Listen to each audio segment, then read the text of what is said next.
Yo, yo, yo, what is going on? It is the Crazy Rat here right now, back with chapter 16 of my Invaders in Fanfiction. You know what? It seems to be about the time for us to do another accent around here. How about the French accent? Ha ha ha. This should be fun, right? Right? Oh yeah, and if you want a hint to how long this story is going to be, at least if you're not watching this when all the chapters are out, which is probably going to be 99% of you.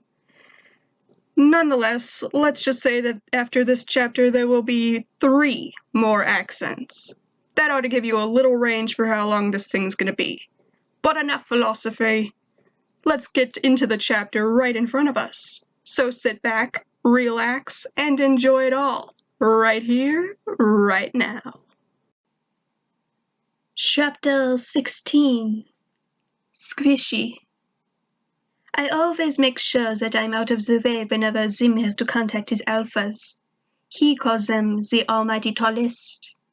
And I thought it would be funny to convince him to wear a bear suit for his next report to the tall alphas. I wish I could have seen the conversation. It must have been hilarious. Later on he called me down to his lab.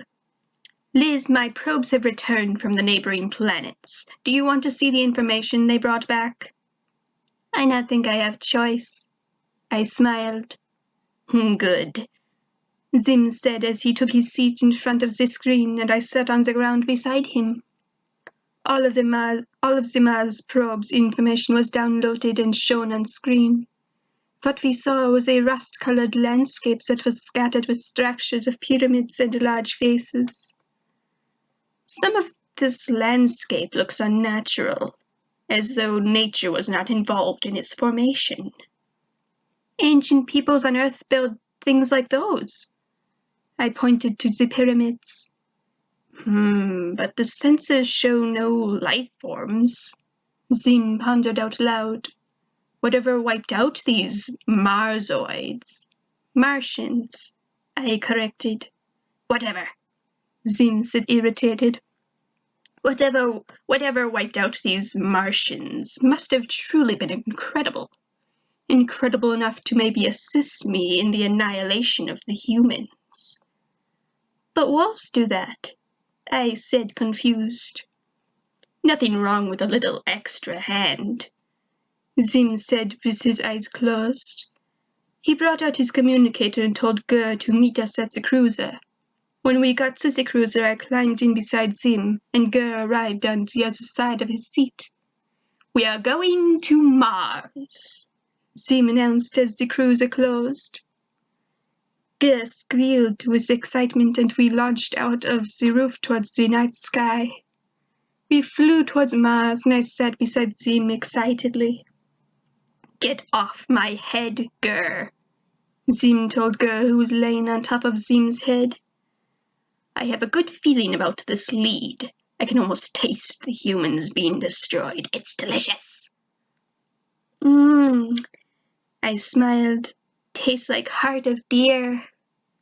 This Mars holds the key, I just know it, Zim continued.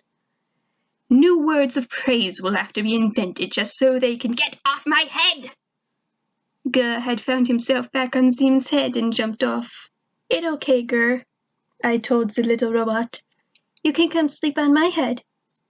Yay! Gur cheered and jumped on my head, covering himself with my hair like a blanket. The taste of impending human annihilation grows stronger in my amazing head, Zim said and started smacking his lips. You truly most amazing, Zim, I told him. There's no one else I'd rather have as my alpha. We landed next to the large face. Zim and I both suited up so that we could survive the atmosphere and hopped out of the cruiser. I immediately started sniffing around, taking in all the new senses that I'd never encountered before. Zim was climbing the giant face, and I think Gur was fixing a broken Mars rover. I sniffed my way over to one of the pyramids, and it all smelled of something that was ancient and definitely dead. Gur started cheering because he fixed the rover, and Zim told him to come over to him. I still listened from afar, but continued my sniffing. This is pointless. This planet's a rock, a useless wasteland, Zim was saying. Whoever they were, they left no sign of what wiped them out. They just left these stupid structures here to taunt me. I hate them, Zim shouted. And I hope they did... oh yeah. I continued sniffing around, but the only information I gathered was that there was something very wrong with this place, as if what I was smelling completely disagreed with what I was seeing. Liz! I heard Zim yell. Have you found anything? I ran towards the face and Zim. Zim, I know you think you should quick dismiss planet. There's something different about it, but I not know what. I think we should keep searching. Don't be ridiculous, Zim shouted, holding up a Martian skull. This place is nothing but a pile of dirt. This means more time on Earth with the stench of humanity. Filthy humans! Zim angrily stamped his foot on the nose of the face, and some sort of beeping started. What is that sound? The ground started shaking and I started panicking. I ran around in circles on all fours, yelling, We're gonna die on Mars! The face started disassembling and became something else. Zim jumped off the face and landed near me. A large seat and controls rose from the face. I finally stopped panicking and stared up in wonder at the unexpected change. Gur also flew off and landed in front of us. The land then started changing and some kind of structures burst through the ground. Zim, Gur, and I all climbed up to the seat and controls. Zim sat in the chair while I sat on top of the seat, and Gur sat on my shoulders. Zim pressed a button, and a holographic head appeared in front of us. I nearly fell out of the seat, in surprise. Welcome, pilot, the head said. How you doing? Who are you? Zim asked. What is this? I am all that is left of my people. An interactive instruction manual with this incredible vessel you are now helming. Your people were instruction manuals? Zim tried to figure out. No, I said. I think they just floating heads. No, the head said. No, huh? Zim looked down at the area around him. Vessel? This thing's a ship? My people worked themselves into extinction, converting our planet into a navigational space vessel, using similar technology tested and proven on another nearby planet. What other planet? That's not important right now, the Martian head told us. I told you something special about this place, I said to Zim. I knew there was more than meat sniffer. Huh. I guess you were right, Liz, but I was the one that opened the ship. I'm such an amazing invader. Zim looked at the Martian. But why would you do all this? Because it's cool. Mm-hmm. Gur agreed on my shoulders. Zim started to get the hang of the controls and everything. The planet hit some space debris and knocked Gur and me off of the seat and back onto the ground. Zim called the tall alphas and explained to them his plan to crash the Earthlings with the Mars ship. After he hung up, I climbed back onto the seat and asked Zim, But what about my wolves? You gonna crush wolves along with humans? You've got a point, Zim thought out loud. If only there was a way we could warn the wolves down on Earth. The Martian pointed with his head to a specific button on the control panel. Actually, if you press that button and talk into that microphone, you can transmit any message for up to half a light year. Really? I asked the Martian excitedly. Oh, that's perfect! I practically sat on Zim's lap to get to the button and microphone. I used universal howl for everyone go underground, there's a giant spherical object coming towards Earth. There's a howl just for that? Zim tried to push my weight off of him, but I stayed put. They're hell for everything these days. I rolled my eyes. And this will be perfect because stupid, filthy humans not understand complex message. I pressed the button and started howling into the speaker. After I howled for a good 5 minutes and was sure the message had reached the ears of every wolf on Earth, I handed the microphone over to Zim. "People of Earth," he cried into it, "prepare to taste the mighty foot of my planet." He started laughing, and I laughed and howled alongside him.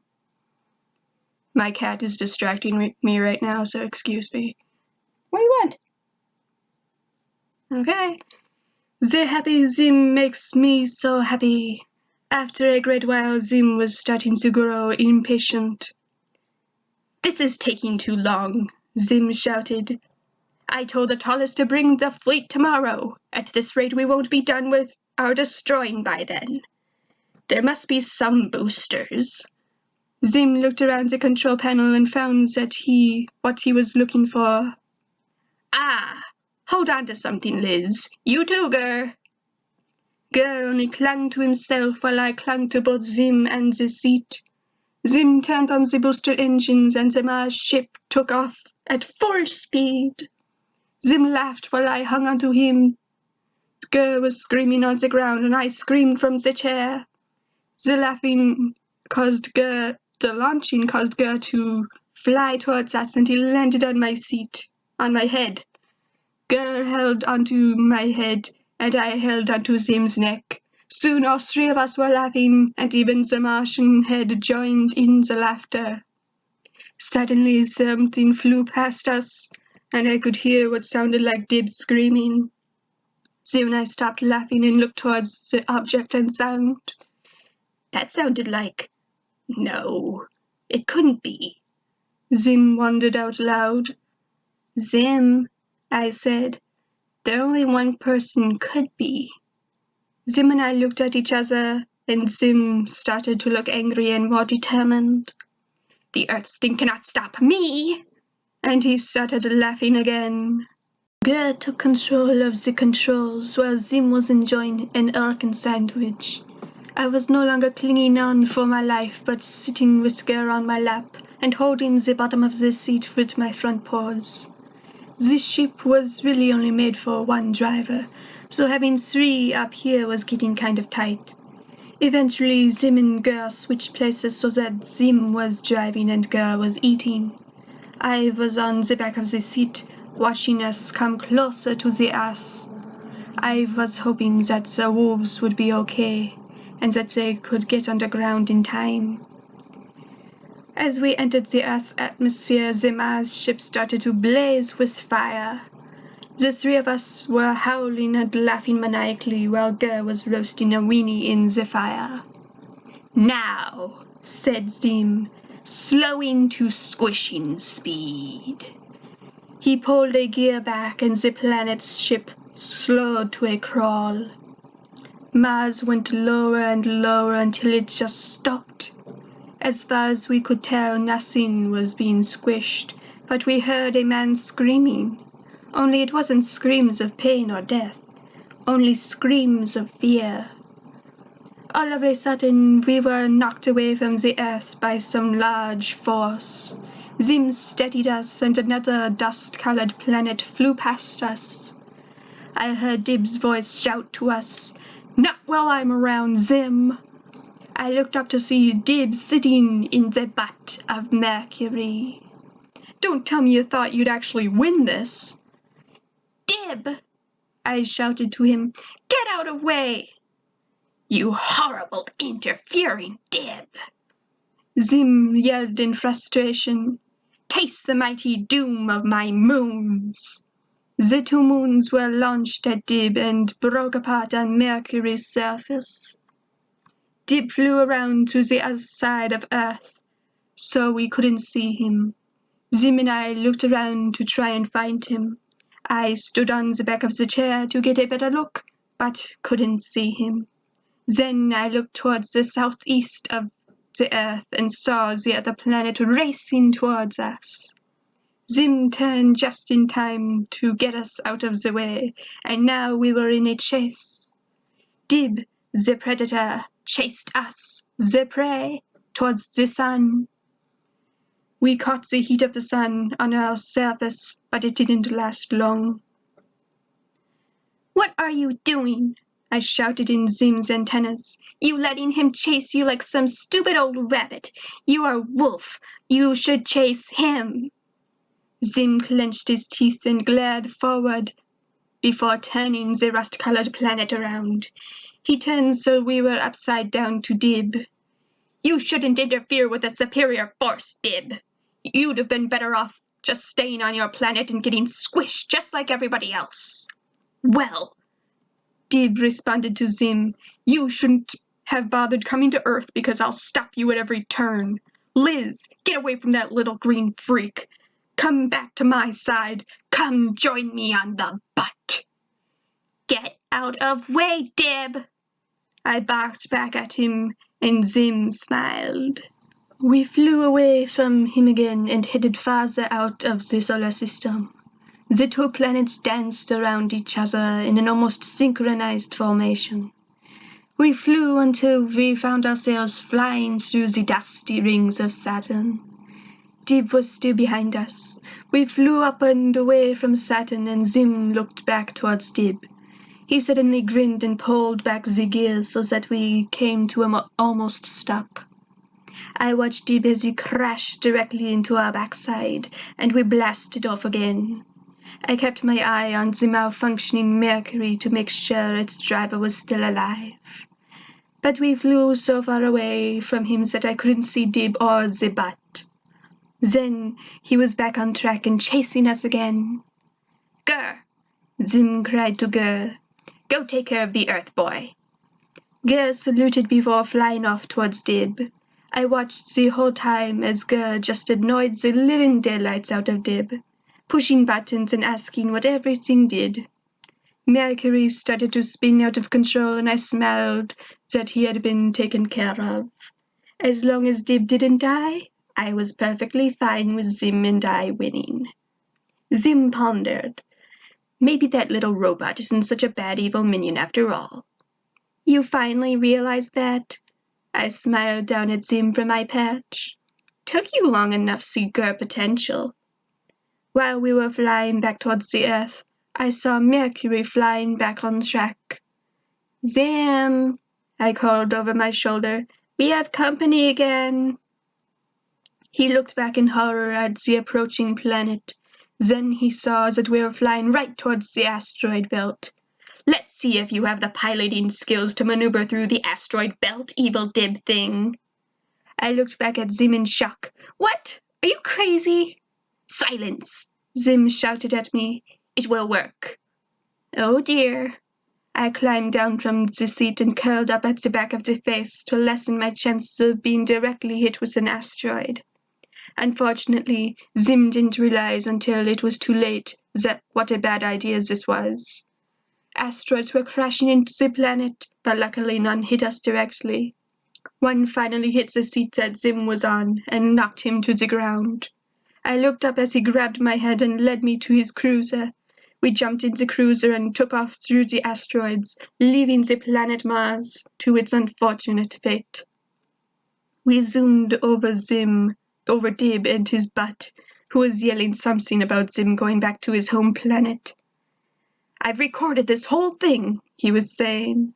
"Irrefutable proof of your existence. There's no way you can—" Dib looked over his shoulder to see that all his cameras were missing. "That little robot! He took my cameras!" We went back down to Earth, and Zim reported to the tall alphas that he had gotten rid of Mars as a warm-up to taking care of the humans.